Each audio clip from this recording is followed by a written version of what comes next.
PSC ക്രൗണിൻ്റെ പുതിയൊരു വീഡിയോയിലേക്ക് ഏവർക്കും സ്വാഗതം. നമ്മൾ മിഷൻ LPUP 2026-27 ക്ലാസ്സുകൾ ആരംഭിച്ചു കഴിഞ്ഞു. അപ്പോൾ നമ്മൾ ആദ്യം പഠിച്ചിരിക്കുന്നത് ടെക്സ്റ്റ് ബുക്കാണ്. SCERT പാഠപുസ്തകങ്ങളാണ് ആദ്യം നമ്മൾ പഠിക്കാൻ പോകുന്നത്. അതിൽ 5ാം ക്ലാസ്സിലെ പാഠപുസ്തകങ്ങളാണ് നമ്മൾ തുടങ്ങിയേക്കുന്നത്. 5, 7, 9 പാഠപുസ്തകങ്ങളാണ് നമ്മൾ ആദ്യം പഠിക്കുന്നത്. 5, 7, 9 പാഠപുസ്തകങ്ങളുടെ പ്രത്യേകത എന്താണെന്ന് നിങ്ങൾക്ക് അറിയാമെന്ന് വിചാരിക്കുന്നു. 5, 7, 9 പാഠപുസ്തകങ്ങൾ പുതിയ പാഠപുസ്തകങ്ങളാണ്, അതായത് മാറിയ പാഠപുസ്തകങ്ങളാണ്. അപ്പോൾ നമ്മൾ ആദ്യം മാറിയ പാഠപുസ്തകങ്ങൾ പഠിക്കും. അതിനുശേഷം നേരത്തെ ഉണ്ടായിരുന്ന പാഠപുസ്തകങ്ങളും എല്ലാ പാഠപുസ്തകങ്ങളും സോഷ്യൽ സയൻസും സയൻസും ഒക്കെ കവർ ചെയ്തിട്ടായിരിക്കും നമ്മൾ പോവുക. അപ്പോൾ ആദ്യം നമ്മൾ എടുത്തേക്കുന്നത് സോഷ്യൽ സയൻസ് ആയിരിക്കും. അത് കഴിഞ്ഞ് സയൻസ് അങ്ങനെ നമ്മൾ സിലബസ് മുഴുവൻ കംപ്ലീറ്റ് ആക്കുന്നതായിരിക്കും. അപ്പോൾ ആദ്യമായിട്ട് ചാനൽ കാണുന്ന കൂട്ടുകാരുണ്ടെങ്കിൽ ഒന്ന് സബ്സ്ക്രൈബ് ചെയ്ത് സപ്പോർട്ട് ചെയ്യാൻ മറക്കല്ലേ. ഈ ഒരു മിഷൻ എന്ന് പറയുന്നത് ഇതൊരു ലോങ് ടേം മിഷനാണ്. അപ്പോൾ നിങ്ങളുടെ സപ്പോർട്ട് ഉണ്ടെങ്കിൽ മാത്രമേ ഇത് പൂർത്തീകരിക്കാനായിട്ട് സാധിക്കുകയുള്ളൂ. ആദ്യം ഒന്ന് ഈ മിഷൻ തുടങ്ങി വെച്ചിട്ട് സപ്പോർട്ടില്ലാത്തത് കൊണ്ട് ഇടയ്ക്ക് വെച്ച് സ്റ്റോപ്പ് ചെയ്ത് പോയതാണ്. വീണ്ടും ഈ മിഷൻ പുനരാരംഭിച്ചിരിക്കുകയാണ്. അപ്പോൾ നിങ്ങളുടെ എല്ലാവരുടെയും സപ്പോർട്ട് ഉണ്ടെങ്കിൽ മാത്രമേ ഇതെനിക്ക് കംപ്ലീറ്റ് ചെയ്തെടുക്കാനായിട്ട് സാധിക്കുകയുള്ളൂ. മറക്കണ്ട, ആദ്യമായിട്ട് ചാനൽ കാണുന്ന കൂട്ടുകാരുണ്ടെങ്കിൽ ഒന്ന് സബ്സ്ക്രൈബ് ചെയ്ത് സപ്പോർട്ട് ചെയ്യാൻ മറക്കല്ലേ. നിങ്ങൾ ആരെങ്കിലും LP school assistant NCA Kasaragod ഡിസ്ട്രിക്റ്റിൽ പരീക്ഷ എഴുതുന്നവരുണ്ടെങ്കിൽ അവർക്ക് വേണ്ടിയിട്ടുള്ള ക്വസ്റ്റ്യൻ ബാങ്ക് സെറ്റ് അവൈലബിൾ ആണ്. അതുപോലെ നിങ്ങൾ 10th പ്രിലിംസിന് പരീക്ഷ എഴുതുന്നവരുണ്ടെങ്കിൽ തീർച്ചയായിട്ടും ക്വസ്റ്റ്യൻ ബാങ്ക് സെറ്റ് അവൈലബിൾ ആണ്. മോഡൽ പരീക്ഷ ഉൾപ്പെടെയാണ്. അതുപോലെ category 3 and 2 social science and സൈക്കോളജിയുടെ ക്വസ്റ്റ്യൻ ബാങ്ക് സെറ്റും അവൈലബിൾ ആണ് കേട്ടോ. അപ്പോൾ നിങ്ങൾ തീർച്ചയായിട്ടും എന്ത് ചെയ്യുക, കൃത്യമായി പഠനം മുന്നോട്ട് കൊണ്ടുപോകുക. വരുന്ന LPUP കൂടാതെ തന്നെ ഏതൊക്കെ പരീക്ഷ നിങ്ങളുടെ യോഗ്യത അനുസരിച്ച് എഴുതാൻ സാധിക്കുമോ ആ എല്ലാ പരീക്ഷയും എഴുതിക്കൊണ്ട് തന്നെ ഇരിക്കുക. കാരണം PSC ആയിട്ടൊരു ടച്ച് ഉണ്ടെങ്കിൽ മാത്രമേ നമുക്ക് നല്ല രീതിയിലൊരു പ്രാക്ടീസ് വേണം പരീക്ഷയ്ക്ക്. അപ്പോൾ നമ്മൾ പുതിയ ചോദ്യങ്ങളെ പരിചയപ്പെടാനും ഒക്കെ ആയിട്ട് വരുന്ന എല്ലാ പരീക്ഷകളും നിങ്ങൾ അറ്റൻഡ് ചെയ്യണം. LPUP മാത്രമേ എഴുതുകയുള്ളൂ എന്ന് നിർബന്ധം ആരും പിടിക്കരുത്. ഏതൊക്കെ പരീക്ഷകളാണ് നിങ്ങളുടെ ക്വാളിഫിക്കേഷൻ അനുസരിച്ച് എഴുതാൻ സാധിക്കുന്നത് ആ പരീക്ഷകളെല്ലാം നിർബന്ധമായിട്ട് നിങ്ങൾ അപ്ലൈ ചെയ്യുക, എഴുതുക കേട്ടോ. നിങ്ങൾക്കറിയാം 2025 109ഓളം പോസ്റ്റുകളാണ് PSC പുതിയ നോട്ടിഫിക്കേഷൻ വരാൻ പോകുന്നത്. അത് HSA B.Ed കഴിഞ്ഞ ഉദ്യോഗാർത്ഥികളുണ്ടെങ്കിൽ HSA പരീക്ഷ നിങ്ങൾ തീർച്ചയായിട്ടും എഴുതണം കേട്ടോ. HSAക്ക് വേണ്ടി നമ്മൾ ക്ലാസ്സുകൾ ഉടനെ ആരംഭിക്കുന്നതായിരിക്കും. HSAക്ക് ഒരു വാട്സപ്പ് ഗ്രൂപ്പ് ഉണ്ട്. നമുക്ക് ഗ്രൂപ്പിൻ്റെ ലിങ്ക് ഡിസ്ക്രിപ്ഷൻ ബോക്സിലുണ്ട്. അതുപോലെ മിഷൻ LPUP 2026-27 ഗ്രൂപ്പിൻ്റെ ലിങ്ക് ഡിസ്ക്രിപ്ഷൻ ബോക്സിൽ കിടപ്പുണ്ട് കേട്ടോ. താല്പര്യമുള്ളവർക്ക് ജോയിൻ ചെയ്യാവുന്നതാണ്. അതുപോലെ 10th പ്രിലിംസ് നിങ്ങൾ കൃത്യമായിട്ട് പരീക്ഷ എഴുതുക. 10th പ്രിലിംസിൻ്റെ സിലബസിനെ മുഴുവൻ കവർ ചെയ്തുകൊണ്ടുള്ള ക്വസ്റ്റ്യൻ ബാങ്ക് സെറ്റും മോഡൽ എക്സാമും പ്രീവിയസ് ഇയർ സെറ്റൊക്കെ അവൈലബിൾ ആണ് കേട്ടോ. അപ്പോൾ ആർക്കെങ്കിലും വേണമെന്നുണ്ടെങ്കിൽ ഡിസ്ക്രിപ്ഷൻ ബോക്സിലുള്ള നമ്പറിൽ മെസ്സേജ് ചെയ്താൽ മതി. അപ്പോൾ നമ്മൾ 5ാം ക്ലാസ്സിലെ പാഠപുസ്തകങ്ങളാണ് തുടങ്ങിയെന്ന് പറഞ്ഞു. 5ാം ക്ലാസ്സിൽ നമ്മൾ 9 ചാപ്റ്റേഴ്സ് ഓൾറെഡി പഠിച്ചിട്ടുണ്ട്. ആ 9 ചാപ്റ്റേഴ്സ് നിങ്ങൾ കണ്ടിട്ടില്ലെങ്കിൽ, അതായത് ഫസ്റ്റ് പാർട്ടിലെ 5 ചാപ്റ്റേഴ്സും സെക്കൻഡ് പാർട്ടിലെ 1-2 ചാപ്റ്റേഴ്സ് നമ്മൾ 2 ചാപ്റ്ററോളം എടുത്തിട്ടുണ്ട്. ഇന്ന് നമ്മൾ 10ാമത്തെ അധ്യായം, അതായത് 5ാം ക്ലാസ്സിലെ 10ാമത്തെ അധ്യായമായ വിണ്ണിലെ വിസ്മയങ്ങളും മണ്ണിലെ വിശേഷങ്ങളുമാണ് പഠിക്കാൻ പോകുന്നത്. അപ്പോൾ ഇതിനുമുള്ള ചാപ്റ്റേഴ്സ് നിങ്ങൾ പഠിച്ചിട്ടില്ലെങ്കിൽ പ്ലേലിസ്റ്റ് ക്രിയേറ്റ് ചെയ്തിട്ടുണ്ട് കേട്ടോ. ആ പ്ലേലിസ്റ്റിൽ സ്റ്റാൻഡേർഡ് 5 ന്യൂ ടെക്സ്റ്റ് ബുക്ക് നോക്കി കഴിഞ്ഞാൽ നിങ്ങൾക്ക് കാണാനായിട്ട് സാധിക്കും. അതെല്ലാവരും ഒന്ന് ചെക്ക് ചെയ്ത് നോക്കാം കേട്ടോ, ഇതിനു മുമ്പുള്ള ക്ലാസ് കണ്ടിട്ടില്ലെങ്കിൽ. അപ്പോൾ നമുക്ക് പഠിച്ചാലോ. വിണ്ണിലെ വിസ്മയങ്ങളും മണ്ണിലെ വിശേഷങ്ങളും. അപ്പോൾ 10ാം ക്ലാസ്സിലെ അപ്പോൾ നമുക്ക് പഠിക്കാം വിണ്ണിലെ വിസ്മയങ്ങളും മണ്ണിലെ വിശേഷങ്ങളും. അപ്പോൾ ഇതിനകത്ത് ആദ്യം പറയുന്നത് നക്ഷത്രങ്ങളെക്കുറിച്ചിട്ടാണ്. സ്വയം കത്തുന്ന ഭീമാകാരമായ ആകാശഗോളങ്ങളെയാണ് നക്ഷത്രങ്ങൾ എന്ന് വിളിക്കുന്നത്. നക്ഷത്രങ്ങൾ എന്ന് പറഞ്ഞാൽ എന്താ? സ്വയം കത്തുന്ന ഭീമാകാരമായിട്ടുള്ള ആകാശഗോളങ്ങളെയാണ് നമ്മൾ നക്ഷത്രങ്ങൾ എന്ന് വിളിക്കുന്നത്. നക്ഷത്രങ്ങൾ വലിയ അളവിൽ താപവും പ്രകാശവും പുറത്തുവിടുന്നു അല്ലേ. നക്ഷത്രങ്ങൾ എന്ത് ചെയ്യുന്നുണ്ട്? വലിയ അളവിൽ തന്നെ താപവും പ്രകാശവും ഒക്കെ എന്ത് ചെയ്യുന്നുണ്ട്? പുറത്തുവിടുന്നുണ്ട്. സൂര്യൻ എന്ന് പറഞ്ഞ ഒരു ഗ്രഹമാണോ നക്ഷത്രമാണോ? സൂര്യൻ ഒരു നക്ഷത്രമാണ് കേട്ടോ. സൂര്യൻ എന്ന് പറയുന്ന ഭൂമിയുടെ ഏറ്റവും അടുത്ത് നിൽക്കുന്ന നക്ഷത്രം ചോദിക്കുവാണെങ്കിൽ അതേതാ? അത് സൂര്യനാണ്. സൂര്യൻ ഒരു നക്ഷത്രമാണ്. ഭൂമിയുടെ ഏറ്റവും അടുത്ത് സ്ഥിതി ചെയ്യുന്ന നക്ഷത്രമാണ് ഏത്? സൂര്യൻ എന്ന് പറയുന്നത്. സൂര്യനേക്കാൾ വലിപ്പമുള്ള മറ്റനേകം നക്ഷത്രങ്ങളുമുണ്ട്. സൂര്യനേക്കാൾ വലിയ വലിപ്പമുള്ള മറ്റുള്ള നക്ഷത്രങ്ങളും ഉണ്ട്. ഭൂമിയിൽ നോക്കുമ്പോൾ നക്ഷത്രങ്ങൾ വളരെ ചെറുതായി കാണപ്പെടുന്നത് എന്തുകൊണ്ടായിരിക്കും? നമ്മൾ ഭൂമിയിൽ നിന്നും ആകാശത്തേക്ക് രാത്രി കാലങ്ങളിൽ നോക്കുമ്പോൾ നക്ഷത്രം ഒരു പൊട്ട് പോലെ തിളങ്ങുന്നതായിട്ട് നമുക്ക് തോന്നും അല്ലേ. ഭൂമിയിൽ നിന്നും വളരെ അകലെ സ്ഥിതി ചെയ്തത് കൊണ്ടാണ് നമുക്ക് എന്ത് ചെയ്യുന്ന അവ ഒരു പൊട്ട് പോലെ കാണും. ശരിക്കും അതൊരു പൊട്ട് പോലെയാണോ? അല്ല, ഭീമാകാരമായിട്ടുള്ള വലിയ ഗോളങ്ങളാണ് ഏത്? ഈ നക്ഷത്രങ്ങളൊക്കെ. കോടിക്കണക്കിന് നക്ഷത്രങ്ങൾ ഉൾപ്പെടുന്ന നക്ഷത്ര കൂട്ടം ഏത് പേരിലാണ് അറിയപ്പെടുന്നത്? ഗാലക്സികൾ എന്ന പേരിലാണ് കേട്ടോ. അപ്പോൾ കോടിക്കണക്കിന് നക്ഷത്രങ്ങൾ ഉൾപ്പെടുന്ന വലിയ നക്ഷത്ര കൂട്ടങ്ങളെയാണ് എന്തെന്ന് വിളിക്കുന്നത്? ഗാലക്സികൾ എന്ന് വിളിക്കുന്നത്. എന്തെന്ന് വിളിക്കുന്നത്? ഗാലക്സികൾ എന്ന് വിളിക്കുന്നത്. അപ്പോൾ സൂര്യൻ എന്ന് പറഞ്ഞാൽ എന്താ? നക്ഷത്രമാണോ ഗ്രഹമാണോ? നക്ഷത്രമാണ്. ഭൂമിയിൽ നിന്ന് അടുത്ത് സ്ഥിതി ചെയ്യുന്ന ഏറ്റവും അടുത്ത് സ്ഥിതി ചെയ്യുന്ന നക്ഷത്രമാണ് ഏത്? നമ്മുടെ സൂര്യൻ എന്ന് പറയുന്നത് കേട്ടോ. ഇനി ഗാലക്സികൾ, അതായത് നമ്മൾ നേരത്തെ പറഞ്ഞു എന്താണ് ഗാലക്സി എന്ന് പറഞ്ഞിട്ടുണ്ടെങ്കിൽ കോടിക്കണക്കിന് നക്ഷത്രം ഉൾപ്പെടുന്ന നക്ഷത്ര കൂട്ടങ്ങളാണ് ഗാലക്സികൾ. ഇനി എന്താണ് ഗാലക്സി എന്ന് നമുക്ക് വിശദമായി നോക്കാം. കോടിക്കണക്കിന് നക്ഷത്രം ഉൾപ്പെടുന്ന നക്ഷത്ര കൂട്ടമാണ് ഗാലക്സി എന്ന് നമ്മൾ പറഞ്ഞല്ലേ. സമീപമുള്ള മറ്റൊരു നക്ഷത്രം. അപ്പോൾ ഈ ഒരു നമ്മുടെ സൂര്യൻ കഴിഞ്ഞ് കഴിഞ്ഞാൽ പിന്നെ ഭൂമിയുടെ അടുത്ത് സ്ഥിതി ചെയ്യുന്ന നക്ഷത്രമാണ് ഏത്? Alpha Centauri. അപ്പോൾ ആൽഫ സെൻറ്റോറിയാണ് സൂര്യൻ കഴിഞ്ഞ് കഴിഞ്ഞാൽ പിന്നെ ഭൂമിയുടെ അടുത്ത് സ്ഥിതി ചെയ്യുന്ന ഒരു നക്ഷത്രം. സൂര്യൻ ഉൾപ്പെട്ട ഗാലക്സിയാണ് ആകാശഗംഗ, മിൽക്കി വേ. എന്താണ്? സൂര്യൻ ഉൾപ്പെട്ട ഗാലക്സിയെ ആകാശഗംഗ എന്നാണ് വിളിക്കുന്നത്. ആകാശഗംഗയ്ക്ക് ഡിസ്കിൻ്റെ ആകൃതിയാണുള്ളത്. ആകാശഗംഗയ്ക്ക് എന്തിൻ്റെ ആകൃതിയാണ്? ഡിസ്കിൻ്റെ ആകൃതിയാണ് ഉള്ളത്. ആകാശഗംഗയുടെ കേന്ദ്രത്തിൽ നിന്ന് 30,000 പ്രകാശവർഷം അകലെയാണ് സൗരയൂഥം സ്ഥിതി ചെയ്യുന്നത്. അപ്പോൾ എന്താണ്? ആകാശഗംഗയുടെ കേന്ദ്രത്തിൽ നിന്ന് 30,000 പ്രകാശവർഷം അകലെയാണ് എന്ത് സ്ഥിതി ചെയ്യുന്നത്? നമ്മുടെ സൗരയൂഥം സ്ഥിതി ചെയ്യുന്നത്. കോടിക്കണക്കിന് ഗാലക്സികൾ ഉൾക്കൊള്ളുന്നതാണ് ഏത്?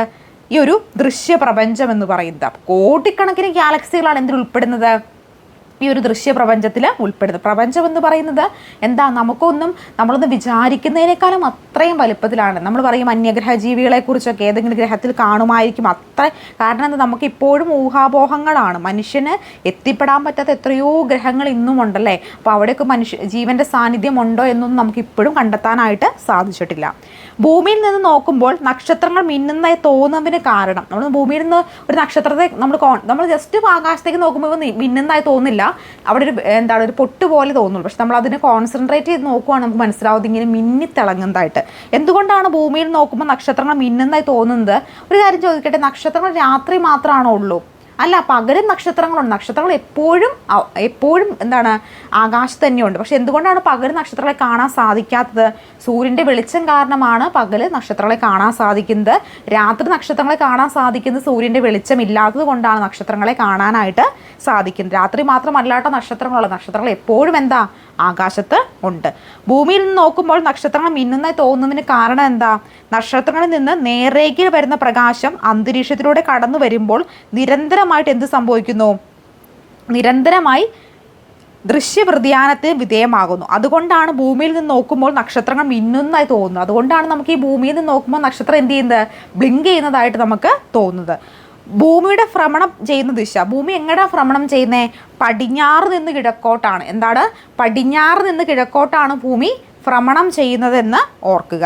രാവും പകലും ഉണ്ടാകുന്നതിന് കാരണം എന്താ? ഭൂമിയിലെ രാവും പകലും ഉണ്ടാകുന്നതിന് കാരണം ഭൂമിയുടെ ഭ്രമണമാണ്. എന്തുകൊണ്ടാണ് രാവും പകലും ഭൂമിയിൽ ഉണ്ടാകുന്നതിന് കാരണം എന്താ? ഭൂമിയുടെ ഭ്രമണം മൂലമാണ് രാവും പകലും ഭൂമിയിൽ ഉണ്ടാകുന്നത്. ഇനി ഗ്രഹങ്ങൾ എന്താണെന്ന് നമുക്ക് നോക്കാം കേട്ടോ. സ്വയം കറങ്ങുകയും സൂര്യനെ വലം വയ്ക്കുകയും ചെയ്യുന്ന ആകാശഗോളങ്ങളെയാണ് ഗ്രഹങ്ങൾ എന്ന് വിളിക്കുന്നത്. എന്താണ്? സ്വയം കറങ്ങുകയും സൂര്യനെ വലം വയ്ക്കുകയും ചെയ്യുന്ന ആകാശഗോളങ്ങളെ ഗ്രഹങ്ങൾ എന്ന് വിളിക്കുന്നു. ഗ്രഹങ്ങൾക്ക് ചൂടോ പ്രകാശമോ സ്വയം പുറപ്പെടുവിക്കാൻ കഴിയില്ല. ഗ്രഹങ്ങൾക്ക് എന്ത് ചെയ്യാൻ സാധിക്കുകയോ? ചൂടോ പ്രകാശമോ ഒന്നും പുറപ്പെടുവിക്കാനായിട്ട് കഴിയില്ല. സൂര്യനിൽ നിന്നുമാണ് ഗ്രഹങ്ങൾക്ക് ചൂടും പ്രകാശവും ലഭിക്കുന്നത്. അപ്പോൾ ഗ്രഹങ്ങൾക്ക് ഒരിക്കലും സ്വന്തമായി ചൂടുണ്ടാക്കാനോ പ്രകാശം ഉണ്ടാക്കാനോ സാധിക്കില്ല. സൂര്യനാണ് ഗ്രഹങ്ങളുടെയൊക്കെ പ്രധാനപ്പെട്ട പ്രകാശ സ്രോതസ് എന്ന് പറയുന്നത്. അപ്പോൾ നമുക്കിനി സൗരയൂഥത്തെക്കുറിച്ച് നോക്കാം. എന്താണ് സൗരയൂഥം? സൂര്യനെ ചുറ്റുന്ന 8 ഗ്രഹങ്ങളും അവയുടെ ഉപഗ്രഹങ്ങളും കുള്ളൻ ഗ്രഹങ്ങൾ, ക്ഷൂദ്രഗ്രഹങ്ങൾ, ഉൽക്കകൾ, വാൽ നക്ഷത്രങ്ങൾ എന്നിവയാണ് സൗരയൂഥം എന്ന് പറയുന്നത്. അപ്പോൾ സൗരയൂഥത്തിൽ എന്തൊക്കെ ഉൾപ്പെടുന്നു? സൂര്യനെ ചുറ്റുന്ന 8 ഗ്രഹങ്ങൾ, അവയുടെ ഉപഗ്രഹങ്ങൾ, കുള്ളൻ ഗ്രഹങ്ങൾ, ക്ഷൂദ്രഗ്രഹങ്ങൾ, ഉൽക്കകൾ, വാൽ നക്ഷത്രങ്ങൾ എന്നിവയൊക്കെ ചേർന്നതാണ് ഏത്? സൗരയൂഥം എന്ന് പറയുന്നത്.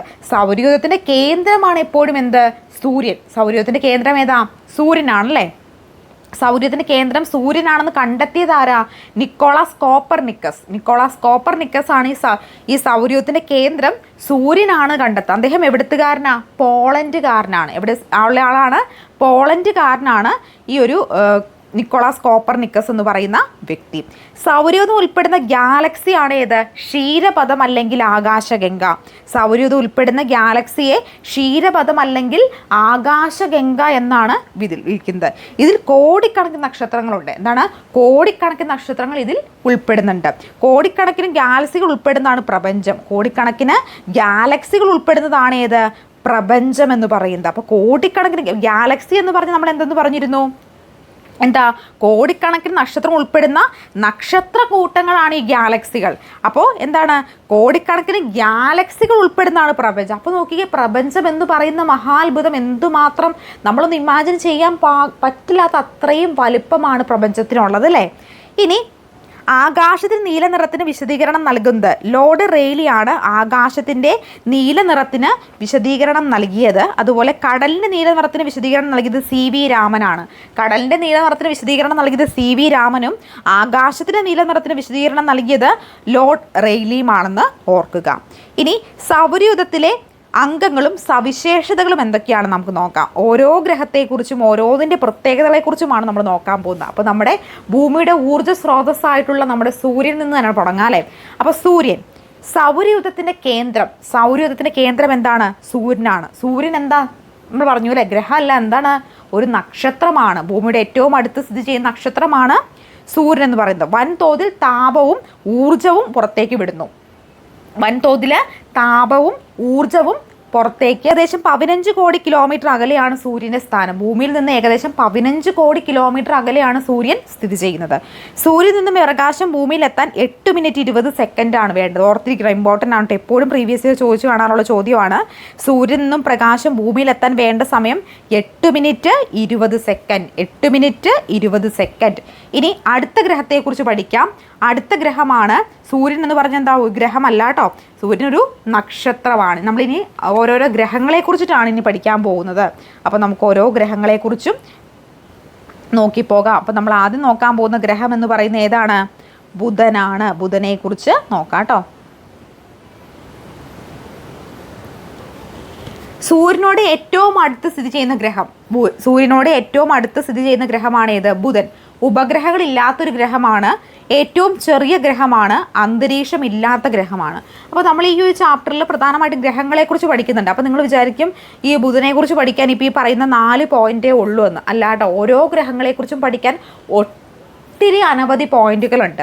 പക്ഷേ ഇത് 5ാം ക്ലാസ്സിലെ ടെക്സ്റ്റ് ബുക്കാണ്. അവർ കുഞ്ഞു മക്കളാണ്. അപ്പോൾ അവർക്ക് പഠിക്കാനായിട്ട് കുറച്ച് കാര്യങ്ങൾ മതി. എന്നിരുന്നാലും ഇപ്പോഴത്തെ പുതിയ ടെക്സ്റ്റ് ബുക്ക് എന്ന് പറയുന്ന SCR ടെക്സ്റ്റ് ബുക്ക് മാറിയ 5ാം ക്ലാസ്സിലെ ടെക്സ്റ്റ് ബുക്ക് എന്ന് പറഞ്ഞാൽ അത്യാവശ്യം ഒരുപാട് കാര്യങ്ങളുണ്ട് കേട്ടോ, ഒരുപാട് കാര്യങ്ങൾ. പഴയ ടെക്സ്റ്റ് ബുക്കിലൊന്നും ഇത്രയും വലിയ ചാപ്റ്റേഴ്സ് ഒന്നും 5ാം ക്ലാസ്സിൽ ഉണ്ടായിരുന്നില്ല. പക്ഷേ പുതിയ ടെക്സ്റ്റ് ബുക്കിൽ ഒത്തിരി വലിയ ചാപ്റ്റേഴ്സാണുള്ളത്, ഒത്തിരി കാര്യങ്ങളുണ്ട്. അപ്പോൾ പക്ഷേ ഈ ഒരു പറയുന്ന ബുധനായാലും ശുക്രനായാലും മറ്റ് ഗ്രഹങ്ങളായാലും ഇത്രയും പോയിന്റുകളൊന്നും അല്ല പഠിക്കാനുള്ളത്. ഒത്തിരി പോയിന്റുകളുണ്ട്. പക്ഷേ ഇത് 5ാം ക്ലാസ്സിലെ ടെക്സ്റ്റ് ബുക്ക് ആയതുകൊണ്ട് തന്നെ കുറച്ച് പോയിന്റുകൾ എല്ലാത്തിനെക്കുറിച്ചും കൊടുത്തിട്ടുള്ളൂ കേട്ടോ. അപ്പോൾ നമുക്കിപ്പോൾ അത് പഠിച്ചു പോകാം. വരും ചാപ്റ്ററുകൾ അതിനെക്കുറിച്ച് വിശദമായിട്ട് പഠിക്കാനുണ്ട്. അത് അന്നേരം നമുക്ക് പഠിക്കാം കേട്ടോ. അപ്പോൾ ബുധൻ സൂര്യനോട് ഏറ്റവും അടുത്ത് സ്ഥിതി ചെയ്യുന്ന ഗ്രഹമാണ്. ഉപഗ്രഹങ്ങളില്ലാത്ത ഗ്രഹമാണ്. ഏറ്റവും ചെറിയ ഗ്രഹമാണ്. അന്തരീക്ഷമില്ലാത്ത ഗ്രഹമാണ്. അപ്പോൾ അന്തരീക്ഷമില്ല, ഏറ്റവും ചെറിയ ഗ്രഹമാണ്, ഉപഗ്രഹങ്ങളില്ലാത്ത ഗ്രഹമാണ്.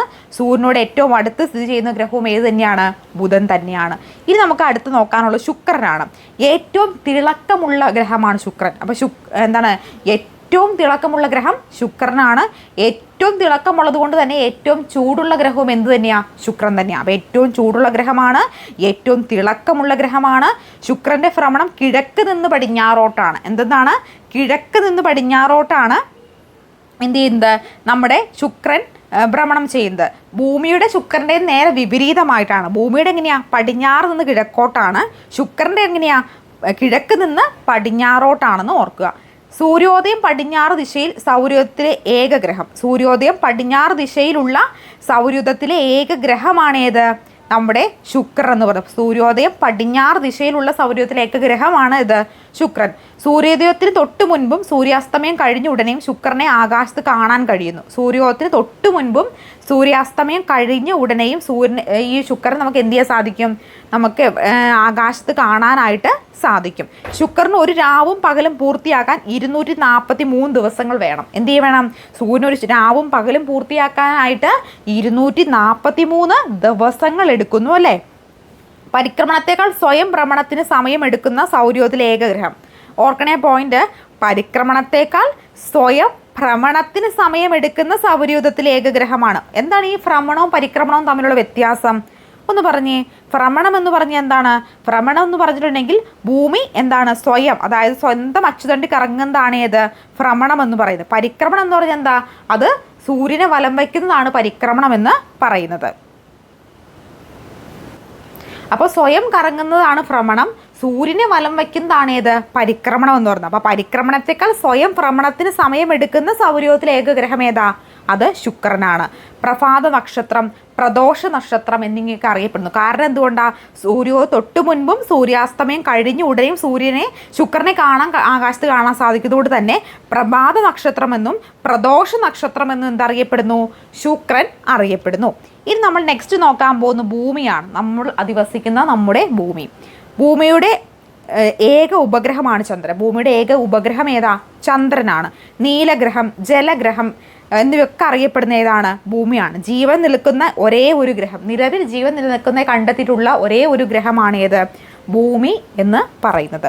ഇനി അടുത്തതാണ് ചൊവ്വ. ചുമന്ന ഗ്രഹം. ചൊവ്വ എന്നറിയപ്പെടുന്നു? ചുമന്ന ഗ്രഹം എന്നറിയപ്പെടുന്നു. ചൊവ്വയിലെ സമൃദ്ധമായ ഇരുമ്പിൻ്റെ സാന്നിധ്യമാണ് ഇതിന് ചുവപ്പ് നിറം നൽകാൻ കാരണം. എന്താണ്? ചൊവ്വയിലെ സമൃദ്ധമായ ഇരുമ്പിൻ്റെ സാന്നിധ്യമാണ് ഈ ഒരു ഗ്രഹത്തിന് ചുമപ്പ് നിറം നൽകാൻ കാരണം. ഭൂമിയുടെ ഏറ്റവും സാമ്യമുള്ള ഗ്രഹമാണ് ഏത്? ചൊവ്വ എന്ന് പറയുന്നത്. അതുപോലെ തന്നെ ഉപഗ്രഹം ഇല്ലാത്ത ഗ്രഹങ്ങൾ ചോദിക്കുകയാണെങ്കിൽ ബുധനും ശുക്രനുമാണ് ഉപഗ്രഹങ്ങൾ ഇല്ലാത്ത ഗ്രഹങ്ങളായിട്ട് വരുന്നത്. ഇനി അടുത്ത് നമുക്ക് വ്യാഴത്തെക്കുറിച്ച് പഠിക്കാം. സൗരയൂഥത്തിലെ ഏറ്റവും വലിയ ഗ്രഹമാണ്. ഒരു പരിക്രമണം പൂർത്തിയാക്കാൻ, അതായത് സൂര്യനെ ഒന്ന് വലം വയ്ക്കാൻ 12 വർഷം എടുക്കുന്നതാണ്. നമ്മുടെ ഭൂമിക്കാണല്ലോ 1 വർഷമാണ് എടുക്കുന്നത് ഈ പരിക്രമണം പൂർത്തിയാക്കാനായിട്ട്. ഭ്രമണം പൂർത്തിയാക്കാനോ 24 മണിക്കൂറാണ്. ഒരു പരിക്രമണം പൂർത്തിയാക്കാൻ 12 വർഷമാണ് വ്യാഴത്തിന് എടുക്കുന്നത്. സൗരയൂഥത്തിലെ ഏറ്റവും വലിയ ഉപഗ്രഹമാണ് ഏത്? ഗാനിമീഡ് എന്ന് പറയുന്നതാണ് സൗരയൂഥത്തിലെ ഏറ്റവും വലിയ ഉപഗ്രഹം എന്ന് പറയുന്നത്. സൗരയൂഥത്തിലെ ഏറ്റവും വലിയ ഉപഗ്രഹം ഏതാണ്? ഗാനിമീഡ് ആണ്. ഇനി ശനിയാണ് നമ്മൾ ഇനി അടുത്ത് നോക്കാൻ പോകുന്നത്. വലിപ്പത്തിൽ 2ാം സ്ഥാനമുള്ള ഗ്രഹമാണ് ശനി. വലിപ്പത്തിൽ 2ാം സ്ഥാനമാണ്. ജലത്തേക്കാൾ സാന്ദ്രത കുറവാണ്. വലയങ്ങളുള്ള ഗ്രഹമാണ്. വലയങ്ങൾ ധാരാളമുള്ള ഗ്രഹമാണ് ശനി. ശനിയുടെ വലയങ്ങൾ കണ്ടെത്തിയത് ക്രിസ്റ്റ്യൻ ഹൈജൻസ് എന്ന് പറയുന്ന വ്യക്തിയാണ് ഈ ഒരു ശനിയുടെ വലയങ്ങൾ കണ്ടെത്തിയത്.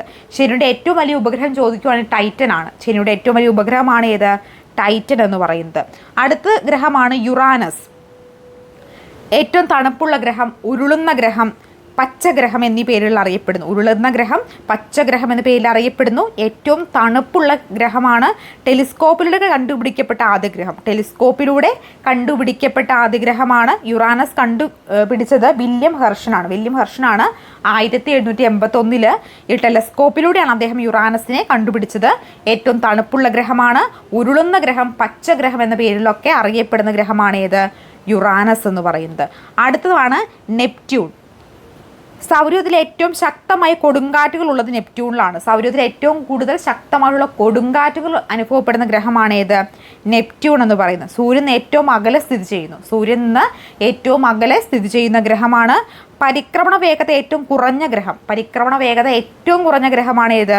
നെപ്റ്റ്യൂൺ കണ്ടുപിടിച്ചത് ജോഹാൻ ഗാലിയാണ് ഈ നെപ്റ്റ്യൂൺ കണ്ടുപിടിച്ചത്. സ്വാതന്ത്ര്യം, സമത്വം, സാഹോദര്യം എന്നീ പേരുകളിലുള്ള വലയങ്ങളുള്ള ഗ്രഹം. സ്വാതന്ത്ര്യം, സമത്വം, സാഹോദര്യം എന്നീ പേരുകളിൽ വലയങ്ങളുള്ള ഗ്രഹം കൂടിയാണ് ഏത്? നെപ്റ്റ്യൂൺ. സൗരയൂഥത്തിൽ ഏറ്റവും ശക്തമായി കൊടുങ്കാറ്റ് വീശുന്നതും സൂര്യന് ഏറ്റവും അകലെ സ്ഥിതി ചെയ്യുന്നതും പരിക്രമണ വേഗത. ഇനി അന്തർഗ്രഹങ്ങളും ബാഹ്യഗ്രഹങ്ങളുമുണ്ട്. എന്തൊക്കെയാണ് ഈ അന്തർഗ്രഹങ്ങൾ അല്ലെങ്കിൽ ബാഹ്യഗ്രഹങ്ങൾ എന്ന് പറഞ്ഞിട്ടുണ്ടെങ്കിൽ നമുക്ക് നോക്കാം. അന്തർഗ്രഹങ്ങൾ എന്ന് പറഞ്ഞാൽ ബുധൻ, ശുക്രൻ, ഭൂമി, ചൊവ്വ എന്നിവയാണ് അന്തർഗ്രഹങ്ങൾ. ബാഹ്യഗ്രഹങ്ങൾ എന്ന് പറഞ്ഞാൽ വ്യാഴം, യുറാനസ്, ശനി, നെപ്റ്റ്യൂൺ എന്നിവയാണ് ബാഹ്യഗ്രഹങ്ങൾ. അപ്പോൾ അന്തർഗ്രഹങ്ങൾ ഏതൊക്കെയാണ്? ബുധൻ, ശുക്രൻ, ഭൂമി, ചൊവ്വയാണ് അന്തർഗ്രഹങ്ങൾ. ബാഹ്യഗ്രഹങ്ങൾ വ്യാഴം, യുറാനസ്, ശനി, നെപ്റ്റ്യൂൺ എന്നിവയാണ് വരുന്നത്? ബാഹ്യഗ്രഹങ്ങളായിട്ട് വരുന്നത്. സാന്ദ്രത കൂടിയതും താരതമ്യേന വലിപ്പം കുറഞ്ഞതുമായ ഗ്രഹങ്ങളാണ് അന്തർഗ്രഹങ്ങൾ. എന്താണ് അന്തർഗ്രഹങ്ങൾ എന്ന് പറഞ്ഞിട്ടുണ്ടെങ്കിൽ? സാന്ദ്രത കൂടിയതും താരതമ്യേന വലിപ്പം കുറഞ്ഞതുമായ ഗ്രഹങ്ങളെയാണ് അന്തർഗ്രഹങ്ങൾ എന്ന് വിളിക്കുന്നത്. അപ്പോൾ അന്തർഗ്രഹങ്ങൾ ഏതൊക്കെയാണ്? ബുധൻ, ശുക്രൻ, ഭൂമി, ചൊവ്വയൊക്കെയാണ് അന്തർഗ്രഹങ്ങൾ ഭൗമഗ്രഹങ്ങൾ എന്ന പേരിലും അറിയപ്പെടുന്നു. അപ്പോൾ അന്തർഗ്രഹങ്ങൾ അറിയപ്പെടുന്ന മറ്റൊരു പേരാണ് ഏത്? ഭൗമഗ്രഹങ്ങൾ എന്ന് പറയുന്നത്. സാന്ദ്രത കുറഞ്ഞതും താരതമ്യേന വലിപ്പം കൂടിയതുമായ ഗ്രഹങ്ങളാണ് ഈ ബാഹ്യഗ്രഹങ്ങൾ. സാന്ദ്രത കുറവാണ് എന്നാൽ വലിപ്പം കൂടിയതുമായിട്ടുള്ള ഗ്രഹങ്ങളെ ബാഹ്യഗ്രഹങ്ങൾ അല്ലെങ്കിൽ ഔട്ടർ പ്ലാനറ്റ് എന്നും വിളിക്കുന്നു. വാതക ഭീമന്മാർ എന്നാണ് ബാഹ്യഗ്രഹങ്ങൾ അറിയപ്പെടുന്നത്. എന്നറിയപ്പെടുന്നു? ഈ വാതക ഭീമന്മാർ എന്നാണ് അറിയപ്പെടുന്നത്. നമുക്കറിയാം യുറാനസ് കഴിഞ്ഞിട്ട് നെപ്റ്റ്യൂൺ കഴിഞ്ഞിട്ട് ഒരു ഗ്രഹം കൂടി പണ്ടുണ്ടായിരുന്നു. ഏതാ? പ്ലൂട്ടോയാണല്ലേ. പ്ലൂട്ടോയെ ഗ്രഹപദവിയിൽ നിന്ന് പുറത്താക്കിയതാണ്. പണ്ട് എത്ര ഗ്രഹങ്ങളായിരുന്നു ഉണ്ടായിരുന്നത്? 9 ഗ്രഹങ്ങളായിരുന്നു പണ്ടുണ്ടായിരുന്നത്. പിന്നീട് പ്ലൂട്ടോയെ പുറത്താക്കിയപ്പോൾ എത്ര ഗ്രഹങ്ങളായിട്ട് മാറി? ഗ്രഹപദവി പുറത്താക്കപ്പെട്ട ഗ്രഹമാണ് പ്ലൂട്ടോ. 2006 പ്ലൂട്ടോയെ പുറത്താക്കുന്നത്.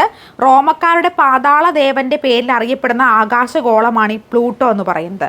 ഗ്രഹങ്ങൾക്ക് ചുറ്റും നിശ്ചിത സഞ്ചാരപാതയിലൂടെ വലം വെച്ചുകൊണ്ടിരിക്കുന്ന ആകാശഗോളങ്ങളാണ് ഉപഗ്രഹങ്ങൾ. എന്താ ഉപഗ്രഹങ്ങൾ? ഗ്രഹങ്ങൾക്ക് ചുറ്റും നിശ്ചിത സഞ്ചാരപഥത്തിലൂടെ വലം വെച്ചുകൊണ്ടിരിക്കുന്ന ആകാശഗോളങ്ങളെയാണ് നമ്മൾ എന്ന് വിളിക്കുന്നത്? ഉപഗ്രഹങ്ങൾ എന്ന് വിളിക്കുന്നത് എന്ന് ഓർക്കുക കേട്ടോ. ഇനി കുള്ളൻ ഗ്രഹങ്ങൾ എന്താണെന്ന് നോക്കാം, അല്ലെങ്കിൽ ശൂദ്രഗ്രഹങ്ങൾ, വാൽനക്ഷത്ര ഗ്രഹങ്ങൾ, ഉൽക്കകൾ, നക്ഷത്രമാസം ഒക്കെ എന്താണെന്ന് നോക്കാം. അത് നമുക്ക് ആദ്യം ശൂദ്രഗ്രഹങ്ങൾ എന്താണെന്ന് നോക്കാം. ചൊവ്വയ്ക്കും വ്യാഴത്തിനും ഇടയിൽ കാണപ്പെടുന്ന ചെറുഗ്രഹങ്ങൾ പോലുള്ള ശിലാകഷ്ണങ്ങളാണ് ശൂദ്രഗ്രഹങ്ങൾ. ചൊവ്വയ്ക്കും വ്യാഴത്തിനും ഇടയിൽ കാണപ്പെടുന്ന ചെറുഗ്രഹങ്ങൾ പോലുള്ള ശിലാകഷ്ണങ്ങളെയാണ് ശൂദ്രഗ്രഹങ്ങൾ എന്ന് വിളിക്കുന്നത്. അടുത്തതാണ് വാൽ നക്ഷത്രങ്ങൾ. സൗരയൂഥത്തിൽ അപൂർവമായി കാണപ്പെടുന്ന പ്രതിഭാസമാണ് വാൽ നക്ഷത്രങ്ങൾ അല്ലെങ്കിൽ ധൂമകേതുക്കൾ. അപ്പോൾ സൗരയൂഥത്തിൽ അപൂർവമായി കാണപ്പെടുന്ന പ്രതിഭാസമാണ് ഏത്? വാൽ നക്ഷത്രങ്ങൾ അല്ലെങ്കിൽ ധൂമകേതുക്കൾ. പാറ, പൊടി, ഹിമം എന്നിവ നിന്നാണ് വാൽ നക്ഷത്രങ്ങൾ രൂപപ്പെടുന്നത്. സൂര്യനോട് അടുക്കുമ്പോൾ ഇവിടെ വാല് സൂര്യപ്രകാശമേറ്റ് വിളങ്ങും. സൂര്യനോട് അടുക്കുമ്പോൾ ഇവിടെ വാൽ എന്ത് ചെയ്യുന്നു? സൂര്യപ്രകാശമേറ്റ് തിളങ്ങുന്നു. സൂര്യന് വിപരീത ദിശയിൽ വാൽ നക്ഷത്രങ്ങളുടെ വാല് പ്രത്യക്ഷപ്പെടുന്നു. സൂര്യന് വിപരീത ദിശയിൽ വാൽ നക്ഷത്രങ്ങളുടെ വാൽ എന്ത് ചെയ്യപ്പെടുന്നു? പ്രത്യക്ഷപ്പെടുന്നു. അടുത്തതാണ് കുള്ളൻ ഗ്രഹങ്ങൾ എന്ന് പറയുന്നത്. സൗരയൂഥത്തിന് സൂര്യ ചുറ്റും പരിക്രമണം ചെയ്യുന്ന ഗ്രഹങ്ങളെക്കാൾ ചെറുതും ഗോളാകൃതിയിലുള്ളതുമായ വസ്തുക്കളെയാണ് കുള്ളൻ ഗ്രഹങ്ങൾ എന്ന് വിളിക്കുന്നത്. സൗരയൂഥത്തിൽ സൂര്യ ചുറ്റും പരിക്രമണം ചെയ്യുന്ന ഗ്രഹങ്ങളെക്കാൾ ചെറുതും ഗോളാകൃതിയുമുള്ളതുമായ വസ്തുക്കളാണേത്? കുള്ളൻ ഗ്രഹങ്ങൾ എന്ന് വിളിക്കുന്നത്. അടുത്തതാണ് ഉൽക്കകൾ. എന്താണ് ഉൽക്കകൾ എന്ന് പറഞ്ഞിട്ടുണ്ടെങ്കിൽ ശൂദ്രഗ്രഹങ്ങളിൽ നിന്നും മറ്റു ഭൂമിയുടെ അന്തരീക്ഷത്തിലേക്ക് അതിവേഗത്തിൽ പ്രവേശിക്കുന്ന ശിലാകഷ്ണങ്ങൾ. അപ്പോൾ ശൂദ്രഗ്രഹങ്ങളിൽ നിന്നും മറ്റും ഭൂമിയുടെ അന്തരീക്ഷത്തിലേക്ക് അതിവേഗത്തിൽ പ്രവേശിക്കുന്ന ശിലാകഷ്ണങ്ങളെയാണ് നമ്മൾ എന്ന് വിളിക്കുന്നത്? ഉൽക്കകൾ എന്ന് വിളിക്കുന്നത്. രാത്രി സമയങ്ങളിൽ അവ അതിവേഗം സഞ്ചരിക്കുന്ന തീപ്പൊരികളായി ആകാശത്ത് കാണപ്പെടുന്നു. രാത്രി സമയങ്ങളിൽ ഇവ അതിവേഗം സഞ്ചരിക്കുന്ന തീപ്പൊരികളായിട്ട് ആകാശത്ത് കാണപ്പെടുകയാണ് ചെയ്യുന്നത്. ഏതാനും സെക്കൻഡുകൾ കൊണ്ട് കത്തിത്തീരുന്ന ഇവ കൊള്ളിമീനുകൾ എന്നറിയപ്പെടുന്നു. അപ്പോൾ ഏതാനും സെക്കൻഡുകൾ കൊണ്ടുവ എന്ത് ചെയ്യുന്നു? കത്തിത്തീരുകയും ചെയ്യുന്നു. ഇനി അടുത്ത് നമ്മൾ നോക്കാൻ പോകുന്ന നക്ഷത്രമാസമാണ്. ചന്ദ്രന് ഭൂമി ഒരു തവണ വലം വയ്ക്കാൻ ഏകദേശം 27.3 ദിവസം വേണ്ടി വരുന്നു. ഇതാണ് ഒരു നക്ഷത്രമാസം. അപ്പോൾ ഒരു നക്ഷത്രമാസം എന്ന് പറഞ്ഞാൽ എന്താണ്? 27.3 ദിവസം വേണ്ടി വരുന്നു. അപ്പോൾ ചന്ദ്രന് ഭൂമിയെ ഒരു തവണ വലം വയ്ക്കാൻ 27.3.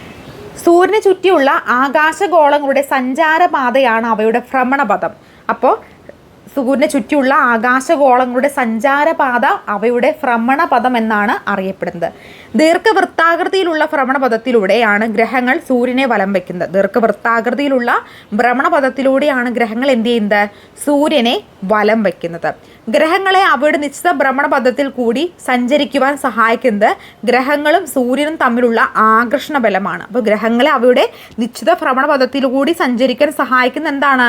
ഗ്രഹങ്ങളും സൂര്യനും തമ്മിലുള്ള ആകർഷണ ബലമാണ് ഇതിന് സഹായിക്കുന്നത്. സൂര്യനെ വലം വയ്ക്കുന്നതോടൊപ്പം ഗ്രഹങ്ങളെല്ലാം അവയുടെ സാങ്കല്പിക അച്ചുതണ്ടിൽ സ്വയം കറങ്ങുന്നു. അപ്പോൾ സൂര്യനെ വലം വയ്ക്കുന്നതോടൊപ്പം എന്ത് ചെയ്യുന്നുണ്ട്? അവ അവയുടെ സാങ്കല്പിക അച്ചുതണ്ടിൽ സ്വയം കറങ്ങുകയും ചെയ്യുന്നുണ്ടല്ലേ. ഇനി സുനിത വില്യംസിന്റെ ഭൂമിയേറെ മനോഹരവും ആശ്ചര്യജനകവുമായി തോന്നി. ബഹിരാകാശ നിലയത്തിന്റെ ജനാലയിലൂടെ മണിക്കൂറോളം ഞങ്ങൾക്ക് നോക്കിക്കാണാനായി. ഭൂമിയുടെ ഗോളാകൃതി ഞങ്ങൾക്ക് വ്യക്തമായി കാണാൻ കഴിയുന്നു. സുനിത വില്യംസിൻ്റെ ഒരു കോട്ടാണ് ഇവിടെ കൊടുത്തേക്കുന്നത്. നമുക്കറിയാം സുനിത വില്യംസ് ഇപ്പോൾ വാർത്തകളിലൊക്കെ ഒരുപാട് ഇടം നേടിയിട്ടുള്ള ബഹിരാകാശ നിലയത്തിൽ തന്നെ ഇപ്പോഴും സുനിത വില്യംസും കൂടെ ഉണ്ടായിരുന്ന സഹയാത്രനും ഇപ്പോഴും അവിടെ തന്നെ തിരിച്ചു വരുന്നത് അനിശ്ചിതത്തിലായിട്ട് നിൽക്കുന്ന ന്യൂസുകളൊക്കെ നിങ്ങൾ കണ്ടു കാണും. എത്രയും പെട്ടെന്ന് ഇവർക്ക് ഭൂമിയിലേക്ക് തിരിച്ചു വരാൻ കഴിയട്ടെ, അതിനുള്ള തടസ്സങ്ങളൊക്കെ വേഗം മാറട്ടെ എന്ന് പ്രാർത്ഥിക്കാം. ബഹിരാകാശത്തെത്തിയ രണ്ടാമത്തെ ഇന്ത്യൻ വംശജയാണ് ആര്?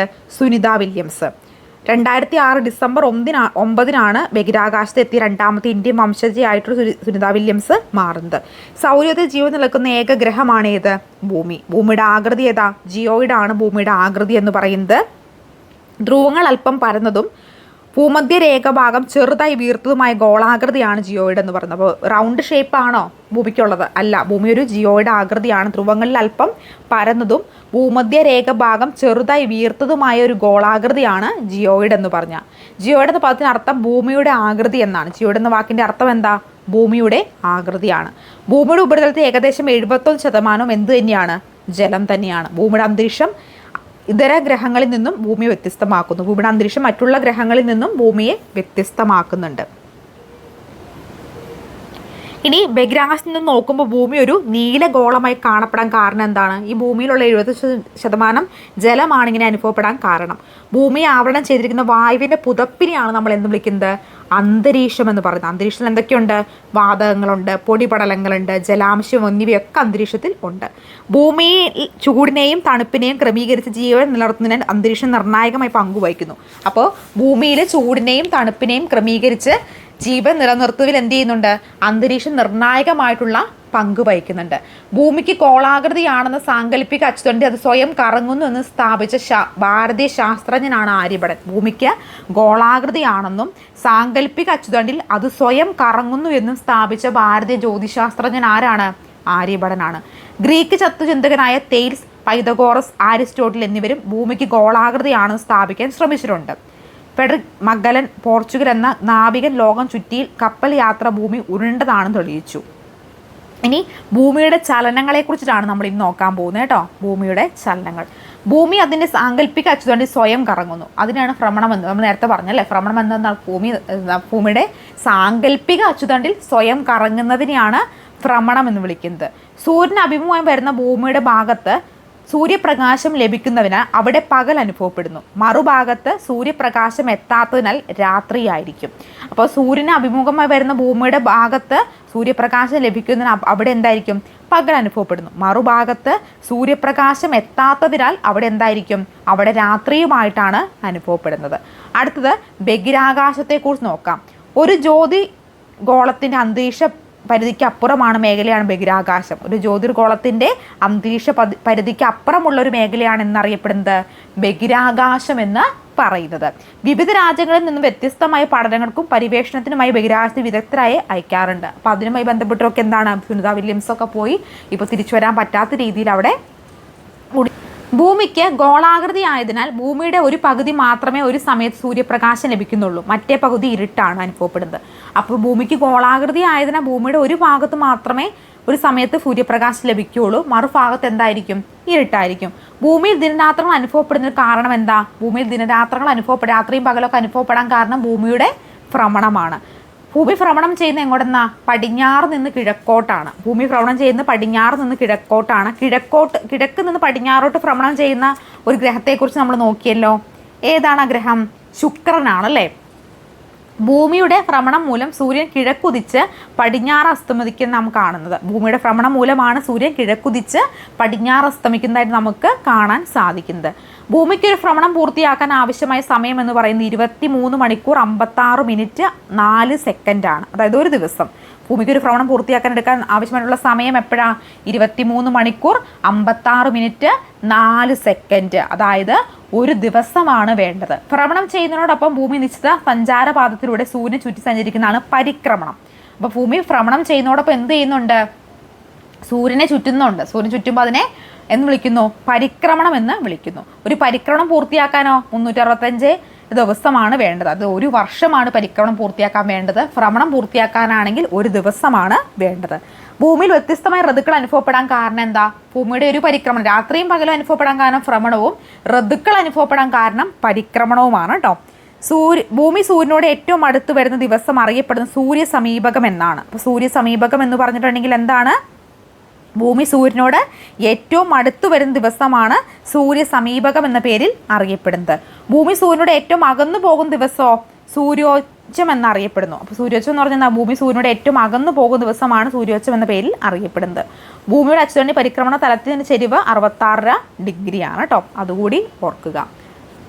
ഇനി പെരിഹീലിയൻ ദിനം എന്ന് പറയുന്നത് ജനുവരി 3 അബ്ഹീലിയൻ ദിനം ജൂലൈ 4 അബ്ഹീലിയൻ ദിനം ജൂലൈ 4 പെരിഹീലിയൻ ദിനം ജനുവരി 3 കൂടി ഒന്ന് ഓർത്തിരിക്കണം കേട്ടോ.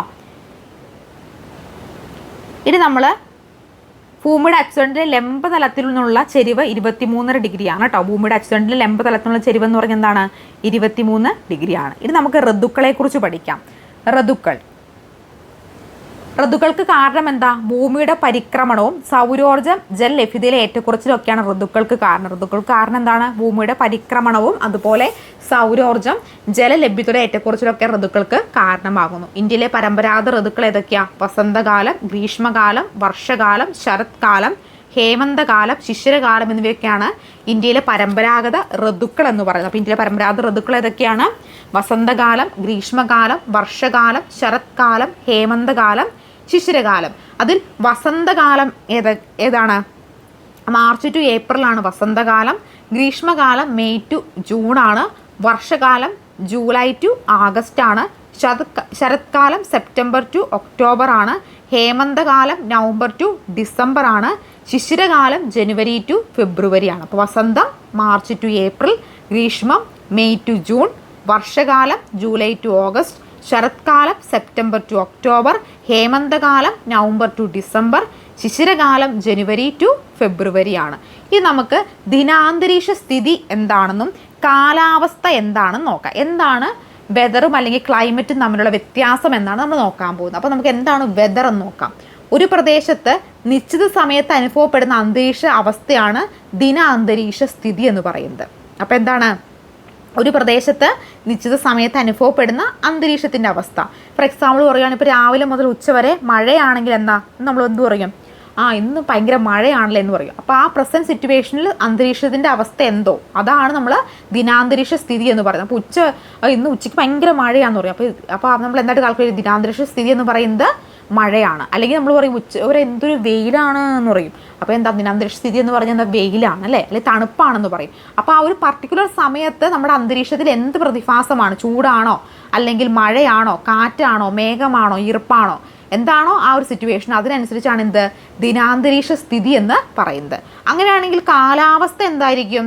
ദീർഘകാലമായി ഒരു പ്രദേശത്ത് അനുഭവപ്പെടുന്ന ദിനാന്തരീക്ഷ സ്ഥിതി, ദീർഘകാലമായിട്ട് ഒരു പ്രദേശത്ത് അനുഭവപ്പെടുന്ന കാലാവസ്ഥ സ്ഥിതിയാണ് എന്ന് വിളിക്കുന്നത്. അതാണ് കാലാവസ്ഥ. അതായത് ഫോർ എക്സാമ്പിൾ പറയുവാണെങ്കിൽ ഇപ്പോൾ ജൂൺ ജൂലൈ മാസങ്ങളിലൊക്കെ എന്താ? മഴയായിരിക്കും അല്ലേ. അപ്പോൾ എന്താണ്? മഴക്കാലം തുടങ്ങിയെന്ന് നമ്മൾ പറയും. കാരണം ആ ഒരു പ്രത്യേക ഒരു ടൈം പീരീഡിലേക്ക്, അതായത് ഒരു ദീർഘകാലത്തേക്കാണ് ഇത് അനുഭവപ്പെടുന്നത്. അല്ലെങ്കിൽ എന്താണ് നമ്മൾ പറയും മാർച്ച് ഏപ്രിൽ മാസങ്ങളൊക്കെ ഭയങ്കര ചൂടായിരിക്കും. അപ്പോൾ വേനൽക്കാലം ആരംഭിച്ചു എന്ന് പറയും. കാരണം എന്താ? ഒരു പർട്ടിക്കുലർ ലോങ് ടൈമിലേക്ക് ഒരേ കാലാവസ്ഥയായിരിക്കും അവിടെ അനുഭവപ്പെടുന്നത്. അതുകൊണ്ടാണ് അതിനൊരു പർട്ടിക്കുലർ ആയിട്ട് എന്ന് വിളിക്കുന്നത് ക്ലൈമറ്റ് അല്ലെങ്കിൽ കാലാവസ്ഥ എന്ന് വിളിക്കുന്നത്. പക്ഷേ ദിനാന്തരീക്ഷ സ്ഥിതി എന്താ? ഒരു ടൈം, കുറച്ച് മണിക്കൂറുകൾ മാത്രം, അല്ലെങ്കിൽ ഒരു ദിവസത്തിൽ ഇപ്പോൾ ഒരു 6-5 മണിക്കൂർ ഒരുപോലെ നിൽക്കുന്നു. അതിനെ എന്ന് വിളിക്കും നമ്മൾ വെതർ അല്ലെങ്കിൽ ദിനാന്തരീക്ഷ സ്ഥിതി എന്ന് വിളിക്കും. നിങ്ങൾ എന്താണ് അതിൻ്റെ ഡിഫറൻസ് എന്ന് മനസ്സിലായെന്ന് വിചാരിക്കുന്നു. ഇനി പ്രാദേശിക സമയം എന്താണെന്ന് നോക്കാം. ഒരു പ്രദേശത്ത് സൂര്യൻ്റെ ഉച്ചനിലയെ ആധാരമാക്കി നിർണ്ണയിക്കുന്ന സമയം, ഒരു പ്രദേശത്ത് ഒരു സൂര്യൻ്റെ ഉച്ചനിലയെ ആധാരമാക്കി നിർണ്ണയിക്കുന്ന സമയമാണ് എന്ന് വിളിക്കുന്നത് പ്രാദേശിക സമയം എന്ന് വിളിക്കുന്നത്. ഇനി പാതിരാ സൂര്യൻ്റെ നാട്ടിൽ എന്ന കൃതി രചിച്ചത് ആരാണ്? പാതിരാ സൂര്യൻ്റെ നാട്ടിൽ എന്ന് പറയുന്ന കൃതി രചിച്ചത് SK പൊറ്റക്കാടാണ് പാതിരാ നാട്ടിലെന്ന് പറയുന്ന കൃതി രചിച്ചത്. പാതിരാ സൂര്യൻ്റെ നാട്. പാതിരാ സൂര്യൻ്റെ നാടെന്നറിയപ്പെടുന്ന രാജ്യം ഏതാ? നോർവേ ആണ് കേട്ടോ. പാതിരാ സൂര്യൻ്റെ നാടെന്നറിയപ്പെടുന്ന രാജ്യമാണ് നോർവേ. യൂറോപ്പിൻ്റെ വടക്കു ഭാഗത്ത് നോർവേ സ്ഥിതി ചെയ്യുന്നു. വർഷത്തിലധികവും മഞ്ഞു മൂടിക്കിടക്കുന്ന നോർവേയുടെ ഏറ്റവും വടക്കുള്ള പ്രദേശത്ത് 6 മാസത്തോളം തുടർച്ചയായി പകലും 6 മാസം തുടർച്ചയായി രാത്രിയുമാണ് അനുഭവപ്പെടുന്നത്. അപ്പോൾ അവിടെ എന്താണ്? 6 മാസത്തോളം തുടർച്ചയായിട്ട് പകലും 6 മാസം തുടർച്ചയായിട്ട് രാത്രിയും അനുഭവപ്പെടുന്നുണ്ട്. ഇനി ധ്രുവപ്രദേശങ്ങളിൽ വസിക്കുന്ന തദ്ദേശീയരായ ജനവിഭാഗമാണ് ഇഗ്നൂട്ട് അല്ലെങ്കിൽ എക്സിമോകൾ എന്ന് വിളിക്കുന്നത്. അപ്പോൾ ധ്രുവപ്രദേശങ്ങളിൽ ആദിവാസി തദ്ദേശീയമായ ജനവിഭാഗമാണ് ഏത്? ഇഗ്നൂട്ട് എന്ന പേരിൽ അറിയപ്പെടുന്നത്. ഇഗ്നൂട്ടുകൾ ഓർ എക്സിമോൾ മഞ്ഞുകട്ടകൾ കൊണ്ട് നിർമ്മിക്കുന്ന വീടുകൾ ഇഗ്ലു എന്ന പേരിലാണ് അറിയപ്പെടുന്നത്. ജനവാസം കുറവുള്ള മഞ്ഞു മൂടിക്കിടക്കുന്ന പ്രദേശങ്ങളിൽ തദ്ദേശീയ ഇഗ്നൂട്ട് വളർത്തുന്ന നായകൾ വലിക്കുന്ന പരന്ന സ്ലെഡ്ജുകളിൽ സഞ്ചരിക്കുകയും ചെയ്യുന്നുണ്ട്. ഇനി മരുഭൂമിയെക്കുറിച്ച് നമുക്ക് കുറച്ച് കാര്യങ്ങൾ നോക്കാം. ആടുജീവിതം നോവൽ രചിച്ചത് ബെന്യാമിനാണ്. ആടുജീവിതം എന്ന് പറയുന്ന നോവൽ രചിച്ചത്. ആർക്കമിസ്റ്റ് എന്ന നോവൽ രചിച്ചത് പൗലോ കൊയ്ലോ ആണ് കേട്ടോ. ആർക്കമിസ്റ്റ് എന്ന് പറയുന്ന നോവൽ രചിച്ചത് പൗലോ കൊയ്ലോ ആണ്. ആടുജീവിതം എന്ന നോവൽ രചിച്ചത് ബെന്യാമിനാണ്. വിശാലമായ മണൽപ്പരപ്പുകളും മണൽക്കൂനകളും മരുഭൂമിയുടെ പ്രത്യേകതയാണ്. വിശാലമായ മണൽപ്പരപ്പുകളും മണൽക്കൂനകളും മരുഭൂമിയുടെ പ്രത്യേകതയാണ്. മരുഭൂമികളിൽ പകൽ താപം വളരെ കൂടുതലും രാത്രി താപം വളരെ കുറവുമാണ്. മരുഭൂമികളിൽ പകലിൽ താപം വളരെ കൂടുതലും എന്നാൽ രാത്രി താപം വളരെ കുറവുമാണ്. മഴ തീരെ കുറവായ പ്രദേശങ്ങളിൽ ഉയർന്ന താപം, വരണ്ട കാറ്റും ജലദൗർലഭ്യവും അനുഭവപ്പെടുന്നു. മഴ അവിടെ കുറവായതുകൊണ്ട് എന്താണ്?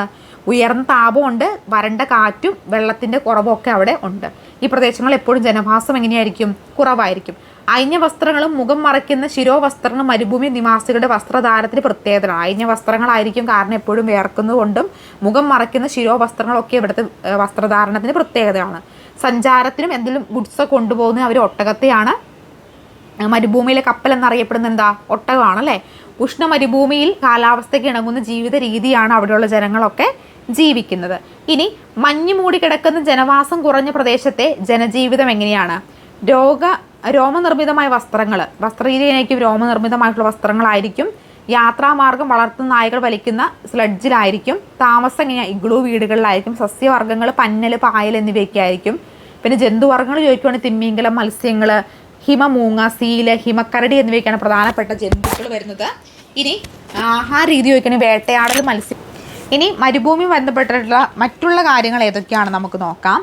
പകൽ താപം വളരെ കൂടുതലാണ്, രാത്രി താപം കുറവാണ്, മഴ തീരെ കുറവാണ്, തുടർച്ചയായ വരൾച്ചയും മണൽക്കാറ്റും അനുഭവപ്പെടുന്നു, വിശാലമായ മണൽപ്പരപ്പാണുള്ളത്, മണൽ കൂനകൾ. എന്താണ്? ആടുജീവിതം എന്ന് പറഞ്ഞ സിനിമ കണ്ടു നോക്കിയിട്ടുണ്ടെങ്കിൽ അതിൻ്റെ ഒരു ഡെപ്ത് എത്രമാത്രമാണ് നമുക്ക് മനസ്സിലാവും അല്ലേ. ഇനി കാലാവസ്ഥ വ്യതിയാനത്തെക്കുറിച്ച് നോക്കാം കേട്ടോ. നമ്മൾ നേരിടുന്ന ഏറ്റവും വലിയൊരു പ്രശ്നമാണിപ്പോൾ കാലാവസ്ഥ വ്യതിയാനങ്ങൾ എന്ന് പറയുന്നത്. 2021 ഒക്ടോബർ 30 ഐക്യരാഷ്ട്ര സംഘടന യുനെസ്കോ കാലാവസ്ഥ സമ്മേളനത്തിൽ കാലാവസ്ഥ വ്യതിയാനത്തെക്കുറിച്ച് സംസാരിച്ച കെനിയയിൽ നിന്നുള്ള വ്യതിയാനം. 2021 ഒക്ടോബർ 31 ഐക്യരാഷ്ട്ര സംഘടനയായ യുനെസ്കോ കാലാവസ്ഥ സമ്മേളനത്തിൽ കാലാവസ്ഥ വ്യതിയാനത്തെക്കുറിച്ച് സംസാരിച്ച കെനിയയിൽ നിന്നുള്ള സ്കൂൾ വിദ്യാർത്ഥിയാണ് ആര്? എലിസബത്ത് വത്തറ്റി. ഒരു പ്രദേശത്തിൻ്റെ കാലാവസ്ഥയെ സ്വാധീനിക്കുന്ന പ്രധാന ഘടകമാണ് പ്രദേശത്തിൻ്റെ അന്തരീക്ഷ സ്ഥിതി എന്ന് പറയുന്നത്. അന്തരീക്ഷത്തിൻ്റെ താപനിലയിൽ ഉണ്ടാകുന്ന ഏറ്റക്കുറച്ചിലുകളാണ് കാലാവസ്ഥ വ്യതിയാനത്തിന് കാരണം.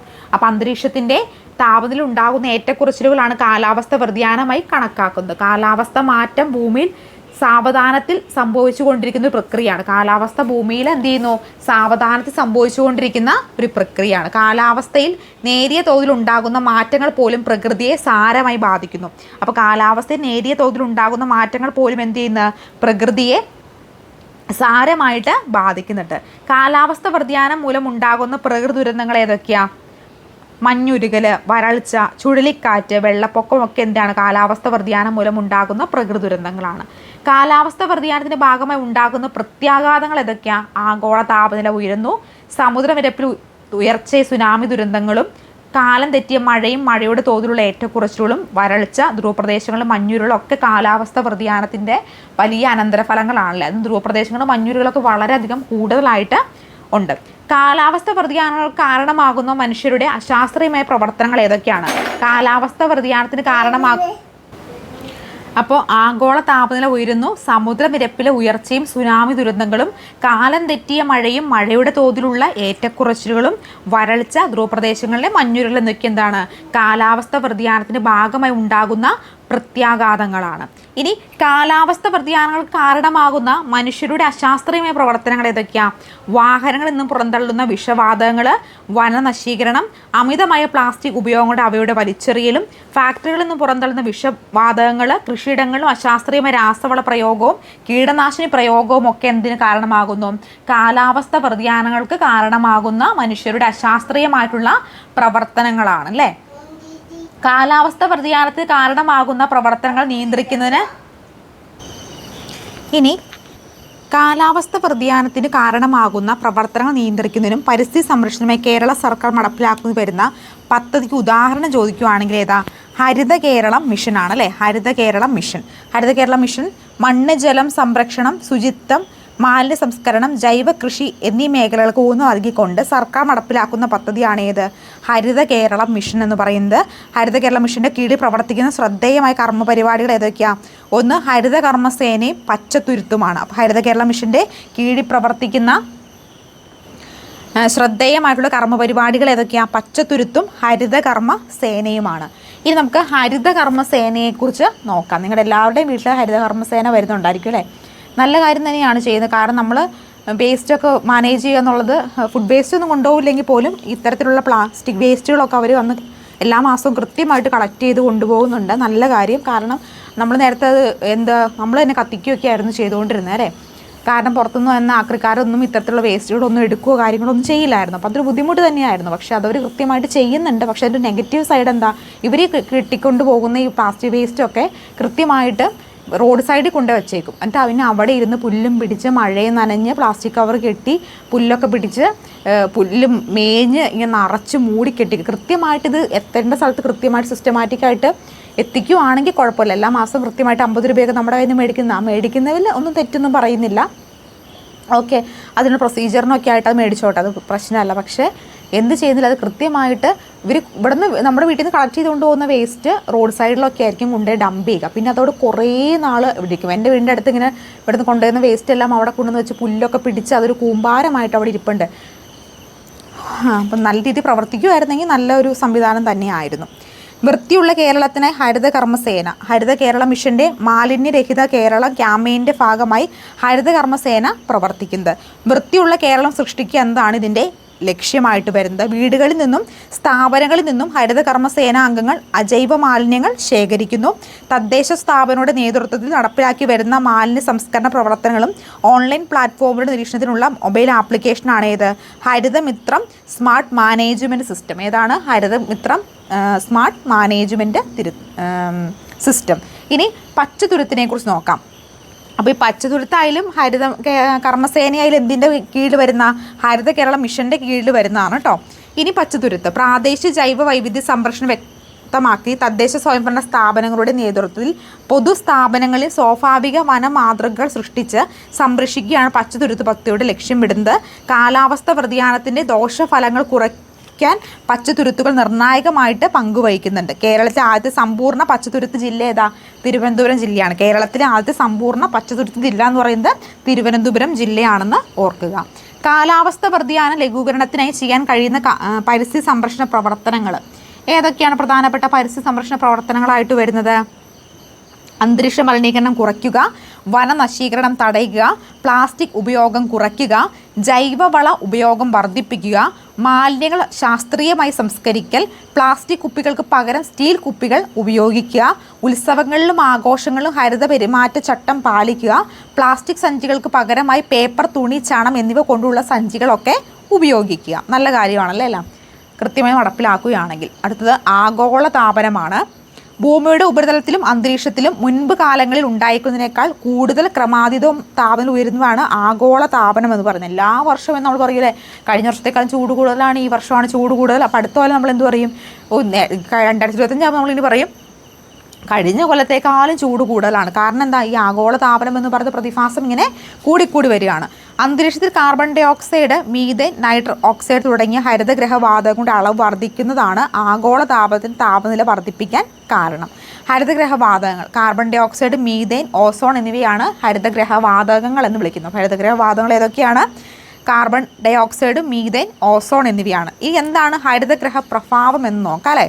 ഹരിതഗ്രഹവാതകങ്ങളും നീരാവിയും ഭൂമിയിൽ നിന്ന് ഉയരുന്ന ഭൗമവികിരണത്തെ ആഗിരണം ചെയ്ത് ഭൂമിയുടെ അടുത്തുള്ള അന്തരീക്ഷത്തിലെ താപനില കുറയാതെ നിലനിർത്തുന്ന പ്രതിഭാസത്തെയാണ് ഗ്രീൻ ഹൗസ് ഇഫക്റ്റ് എന്ന് പറയുന്നത്.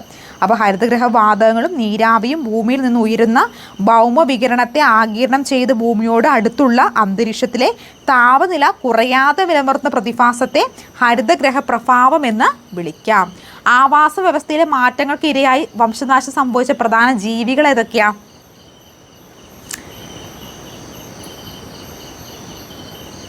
ഏതൊക്കെയാണെന്ന് നോക്കിക്കേ.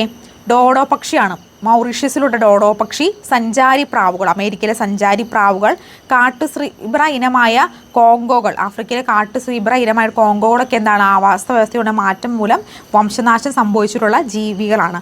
വംശനാശ ഭീഷണി നേരിടുന്ന കേരളത്തിലെ ജീവികൾ ഏതൊക്കെയാണ്? വരയാട്, അശോകമരം, മരമഞ്ഞൾ, മലബാർ വെരുക്, മലമുഴക്കി വേഴാമ്പൽ, സിംഹവാലം കുരങ്ങൊക്കെ വംശനാശ ഭീഷണി നേരിടുന്ന കേരളത്തിലെ ജീവജാലങ്ങളാണ്. അപ്പോൾ ഇത്രയുമാണ് ഈ ഒരു ചാപ്റ്ററിൽ പഠിക്കാനുണ്ടായിരുന്നത്. ഈ ചാപ്റ്റർ അത്യാവശ്യം ലെങ്തി ചാപ്റ്ററാണ്. സെക്കൻഡ് പാർട്ടിൽ സോഷ്യൽ സയൻസിലെ 5ാം ക്ലാസ്സിലെ ചാപ്റ്റേഴ്സ് എല്ലാം തന്നെ ലെങ്തി ചാപ്റ്റേഴ്സാണ്. വിണ്ണിലും വിസ്മയങ്ങളും മണ്ണിലെ വിശേഷങ്ങളും എന്ന് പറയുന്ന ചാപ്റ്ററാണ് നമ്മൾ നോക്കിയത്. അപ്പോൾ നമുക്ക് അടുത്ത ക്ലാസ്സിൽ അടുത്ത ചാപ്റ്ററായിട്ട് കാണാം. ആദ്യമായിട്ട് ചാനൽ കാണുന്ന കൂട്ടുകാരുണ്ടെങ്കിൽ സബ്സ്ക്രൈബ് ചെയ്ത് സപ്പോർട്ട് ചെയ്യണം. നിങ്ങൾക്ക് 10th പ്രിലിംസിൻ്റെ ക്വസ്റ്റ്യൻ ബാങ്കോ LP school assistant NCA Kasaragod ഡിസ്ട്രിക്റ്റിൻ്റെ പരീക്ഷ എഴുതാൻ പോകുന്ന ഉദ്യോഗാർത്ഥികൾക്ക് വേണ്ടിയുള്ള ക്വസ്റ്റ്യൻ ബാങ്കോ കേറ്റഡ് category 3 and 2 social science or സൈക്കോളജിയുടെ ക്വസ്റ്റ്യൻ ബാങ്ക് സെറ്റും അവൈലബിൾ ആണ് കേട്ടോ. അതുപോലെ നമുക്ക് മിഷൻ LPUP 2026-27 വാട്സപ്പ് ഗ്രൂപ്പുണ്ട്, ഗ്രൂപ്പിൽ ജോയിൻ ചെയ്യാവുന്നതാണ്. HSAക്കും ഗ്രൂപ്പുണ്ട്, ഗ്രൂപ്പിൽ ജോയിൻ ചെയ്യാവുന്നതാണ്. HSAയുടെ ക്ലാസ് നമ്മൾ ഉടനെ തന്നെ ആരംഭിക്കുന്നതായിരിക്കും. ആദ്യമായിട്ട് ചാനൽ കാണുന്ന കൂട്ടുകാരുണ്ടെങ്കിൽ സബ്സ്ക്രൈബ് ചെയ്ത് സപ്പോർട്ട് ചെയ്യണം. അടുത്ത വീഡിയോയിൽ കാണാം. Thank you so much.